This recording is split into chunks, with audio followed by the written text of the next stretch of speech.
Hi everyone, welcome back. I'm Chris, and today we're delving into Chapter 6 of F. Scott Fitzgerald's The Great Gatsby.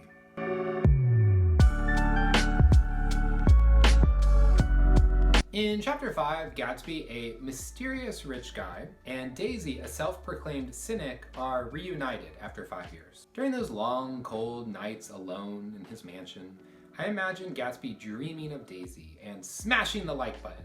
I would be so grateful if you could just take a moment and hit that like button. Hitting the like button will help this video be discovered by other people who may find it beneficial. So please hit the like button, really appreciate it.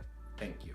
Gatsby got the girl and they're gonna live happily ever after. Oh wait, it's only Chapter 5, let's keep going. Remember how Chapter 4 began with a rumor that Gatsby was a bootlegger? Well, here at Chapter 6, we kind of begin with another rumor. Some random reporter knocks on Gatsby's door and asks if he has anything to say. It turns out this reporter heard people in his office discussing some type of juicy story or detail, and he came out to take a shot in the dark to see if his question would accidentally cause Gatsby to slip up and reveal something. However, we know that Gatsby is as cool as a cucumber. We have seen him enjoying solitude out at the end of his dock at nighttime. We've seen him at his own parties, standing at a distance, admiring his guests while not drinking alcohol. And we've seen him slowly win over Nick as he tries to extract a favor from Nick. So Gatsby's not going to be tripped up by some random reporter. Nick narrates that Gatsby's notoriety had increased all summer until he fell just short of being news. Contemporary legends, such as the underground pipeline to Canada, attached themselves to him. And there was one persistent story that he didn't live in a house at all, but in a boat that looked like a house and was moved secretly up and down the Long Island shore. And then Nick says that he is kind of curious as to why these inventions were a source of satisfaction to Gatsby. Inventions refers to the rumors about Gatsby. Gatsby is pleased and maybe amused that other people are gossiping about him. Nick then interrupts the narrative flow of the story to drop a bomb. Gatsby is not from a rich family. Remember in Chapter 4, Gatsby said he is the son of a wealthy family, all dead now? Scratch that, it was a lie. Nick reveals that he learned the truth about Gatsby much later in the story, but Nick has made the decision to tell us about it right now because Nick doesn't want us to believe the gossip surrounding Gatsby, which causes us as readers to question, why is Nick manipulating time and manipulating the order of events? Turns out that Gatsby's real name is James Gatz, and he's originally from North Dakota. Nick narrates, his parents were shiftless and unsuccessful farm people. His imagination had never really accepted them as his parents at all. The truth was that J. Gatsby of West Egg, Long Island, sprang from his Platonic conception of himself. He was a son of God, a phrase which, if it means anything, means just that. And he must be about his father's business, the service of a vast, vulgar, meretricious beauty. So he invented just the sort of J. Gatsby that a 17-year-old boy would be likely to invent. And to this conception, he was faithful to the end. In this passage, the word conception is repeated twice, and then we also have similar words such as imagination and invented. The idea is that Gatsby did not accept his position in life. He did not believe he was destined to be the son of poor parents. And so Gatsby is going to reinvent himself. That peculiar phrase, sprang from his Platonic conception of himself, it's a reference to Plato's Allegory of the Cave. So Platonic referring to Plato. The Allegory of the Cave is about how these prisoners are chained to the ground in the cave, and they're looking at this wall, and on this wall they're seeing shadows. And the shadows are being created by someone standing behind the prisoners, and behind the prisoners there's a fire, and that person is standing there and holding up objects to create the shadows on the wall. And so the prisoners chained there, they can only see what is on the wall. And they don't know that outside of the cave, there's a whole big world. So the idea is that the prisoner's reality is the shadows on the wall. and the prisoners don't understand there is a reality outside of that. To connect the allegory of the cave to the passage here, there's two ways to look at it. Maybe it's Gatsby did not accept his reality, what he saw projected in front of him, and so he decided to escape. He escapes from the cave and discovers a whole big world outside of his poor farming family in North Dakota. Or another way to think about it is we, the readers, and Gatsby's party guests are the prisoners. We are the ones sitting there looking at the shadows. And Gatsby is the one that is putting items in front of the fire to create a false reality about who Gatsby actually is. So one day, 17-year-old James Gatz is walking along the shore of Lake Superior when he notices a yacht that might get caught in the wind and dashed into the rocks. Gatz rows a boat out to the owner to warn him, and the owner is Dan Cody, a 50-year-old self-made millionaire. Close readers well recognize that name, Dan Cody. It was mentioned in chapter 5. Gatsby has a picture of Dan Cody hanging over his desk. So when Gatz rows his boat out to the yacht, he introduces himself as J. Gatsby, implying that Gatsby has been thinking about this for a long time. He had the name ready. He was just waiting for the right moment. During this first encounter with Dan Cody, Gatsby makes a really positive first impression, mainly because of his smile. Remember in chapter 3, Nick was also mesmerized by Gatsby's smile. So it's not just Nick, Gatsby's smile is very magnetic. Cody hires Gatsby to work on his boat and perform various duties. And Gatsby works for Cody for 5 years, and during that time they sail around North America 3 times. The good times come to a halt when Dan Cody dies. Gatsby was to inherit $25,000 from Dan Cody, but a woman named Ella Kay used a legal maneuver to take all of the money. Who is Ella Kay? We don't know. She's only briefly mentioned. What we do know is one night in Boston, she boarded the yacht, and then 1 week later, Cody was dead, and Ella Kay inherited his millions. Why is Dan Cody important? Nick is talking about Gatsby, and Nick says, he was left with his singularly appropriate education. The vague contour of J. Gatsby had filled out to the substantiality of a man. Gatsby never accepted his parents, so Dan Cody is serving as a mentor. He's giving Gatsby an education about what it means to be a man. Whereas the name Gatsby was just a concept in his own head. Through his work and his experiences with Dan Cody, Gatsby learns how to fully flesh out the idea of Gatsby into a real living person.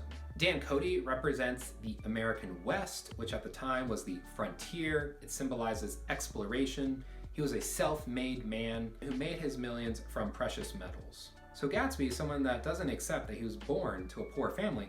He looks at Cody, someone who transformed his own life, and Gatsby says, I want to emulate that man.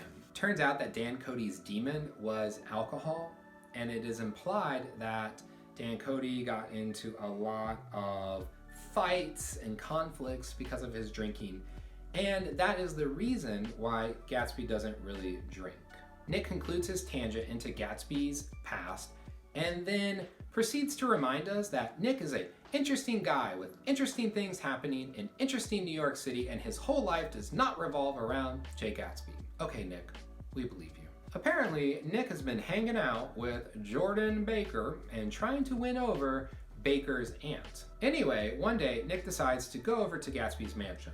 And while he's there, a random man and woman, and also Tom Buchanan, show up on horseback. The whole scene is cringe. Gatsby tries to play a considerate host, offering his guest cigars and drinks and making small talk. But Nick notices the guests are snobbish and show no interest in Gatsby. This short scene emphasizes 2 things. The first is Gatsby is new money, and these people are old money. Gatsby is rich and may own a mansion, but he is not in the same social class as these 3 other characters. Tom notices this when he says, "My God, I believe the man's coming. Doesn't he know she doesn't want him?" The woman had invited Gatsby to come with them, but she wasn't being genuine. It was just a social nicety, and Gatsby did not pick up on that. But Tom did. The second thing is this scene shows that Gatsby is becoming confident in his affair with Daisy. Gatsby randomly says to Tom in an almost aggressive manner, "I know your wife." In the moment, Tom doesn't seem that affected by Gatsby's comment, but it must have planted an irritating notion in his head because the following Saturday, Daisy comes to one of Gatsby's parties and Tom chaperones her. And the party is a disaster. No, it isn't because there is another car crash involving allies, like in chapter 3. And no, it isn't because Tom is there and it's a little awkward because Gatsby and Daisy are having an affair. It is a disaster because Daisy hated the party. Nick narrates, but the rest offended her, and inarguably because it wasn't a gesture, but an emotion. She was appalled by West Egg, this unprecedented place that Broadway had begotten upon a Long Island fishing village.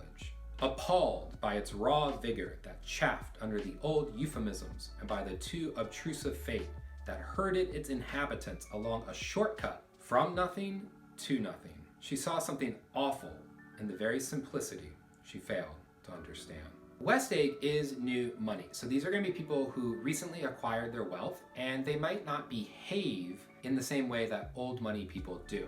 New money people are going to be people who maybe became successful in business or entertainment. For example, notice that Broadway was mentioned. If Daisy was alive today, she would be appalled by people like the Kardashians. Daisy would look at the Kardashians and be like, "You took a shortcut from nothing to nothing." Daisy, as someone who is old money, feels this internal sense of privilege. Like she is above everything. She floats above everything. Her life experiences have freed her from the mundane concerns of work, employment, the basic necessities of life. Old money people don't have to strive and struggle.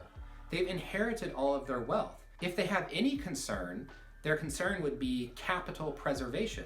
They have to make sure that in their family history, they are not the one person who destroyed the family's wealth through bad investments and excessive spending. But if you inherited a vast fortune, as long as that fortune is in conservative and safe investments, you will just live off the dividends. You don't have to earn money. So this passage is describing Daisy's reaction to West Egg and to new money. Daisy sees these people as undignified, as having taken a shortcut, and she is appalled by their behavior. For the past week, that comment that Gatsby made about knowing Daisy has been festering in Tom's mind, and here at the party, Tom says to Daisy, "I'd like to know who he is and what he does, and I think I'll make a point of finding out." Seems like Tom is on a mission. At Gatsby's request, Nick stays late into the night, and Nick narrates, "Gatsby asked me to wait until he was free, and I lingered in the garden until the inevitable swimming party had run up, chilled and exhausted, from the black beach, until the lights were extinguished in the guest rooms overhead. When he came down the steps at last, the tan skin was drawn unusually tight on his face, and his eyes were bright and tired." Notice the words chilled, black, extinguished. There's a shift in the mood here. Gatsby perceives that Daisy didn't like the parties, which defeats the whole purpose of the parties, which were a way to impress and entertain Daisy. But there's something deeper that's bothering Gatsby. Gatsby's got Daisy, they've been reunited, so why is he unsatisfied? Nick understands. Nick narrates, he wanted nothing less of Daisy than that she should go to Tom and say, "I never loved you." After she had obliterated 4 years with that sentence, they could decide upon the more practical measures to be taken. Gatsby wants to obliterate the past 5 years and pretend that they never happened. He wants to pick up with Daisy at precisely the moment they were separated 5 years ago. Why does Gatsby refuse to acknowledge the past 5 years? Nick narrates this moment from 5 years ago when Gatsby and Daisy are walking down the street one autumn night. Nick says, "Out of the corner of his eyes, Gatsby saw that the blocks of the sidewalks really formed a ladder, and mounted to a secret place above the trees. He could climb to it if he climbed alone, and once there he could suck on the pap of life, gulp down the incomparable milk of wonder. The key word here is ladder. So remember, at this point 5 years ago, Gatsby is still a struggling, relatively poor individual. So this would have been after his work experience with Dan Cody. This was after he was cheated out of that inheritance of $25,000. At this moment in Gatsby's life, he's still trying to find a way to move up in society. He needs to climb the socioeconomic ladder. And Gatsby has a strong motivation to succeed. He wants to rise above where he was born, to dirt poor farmers. He wants to achieve success. And at this moment, walking along one night with Daisy, he understands that he could climb the ladder if he climbs alone. If he devotes all of his time and energy into accomplishing his personal goals, he will achieve greatness. But if he kisses the girl, if he pursues Daisy, it's inviting a distraction into his life. Yes, it is possible that he can become successful in his career and date Daisy at the same time, but the point is that Daisy is a distraction. And instead of putting all of his focus into his personal goals, he would also have to be concerned with Daisy. But Gatsby makes that sacrifice. If you're a teenager watching this, maybe your parents have told you, you can't date to a certain age. And the reason why they say that is because they tell you, you need to focus on your schoolwork, you need to focus on your goals. Your parents don't want you to be distracted by young love that might not result in long-time romance. They want you to first be successful, then look for romance. Gatsby makes a sacrifice. He could focus all of his time and energy on his career, but Gatsby makes the conscious choice to kiss Daisy. He weds his future to Daisy's future. Their time apart, Daisy's marriage, none of it matters. If James Gatz could become J. Gatsby and rise from dirt poor farmers to a mansion on Long Island, then Gatsby is confident that time is irrelevant. Nick says, "I wouldn't ask too much of her. You can't repeat the past." Gatsby responds, "Can't repeat the past? Why, of course you can." This confidence comes from his personal success and the sacrifices that he's made and this plan that he enacted 5 years ago and has recently achieved. If all of the puzzle pieces are coming together and everything has worked out according to plan, then Gatsby is confident he can erase the past 5 years and pick back up where he left.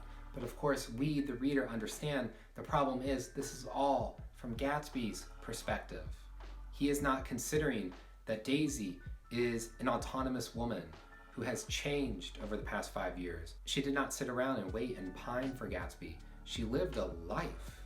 Gatsby is confident he can erase time and repeat the past, and no obstacle will stand between him and Daisy. Notice Nick's warning. I wouldn't ask too much of her. Nick, as an outsider, as someone who has not been consumed with this passion for Daisy, understands that Gatsby's illusion is too big, that Gatsby is asking for too much, that Gatsby is failing to acknowledge the reality of Daisy's life. And that concludes chapter 6. If you found this video helpful, please hit the like button. If there's anything you're still confused about, let me know in the comments and I'll try to help you out. In our next video, we will cover chapter 7, in which Nick begins to hate everyone.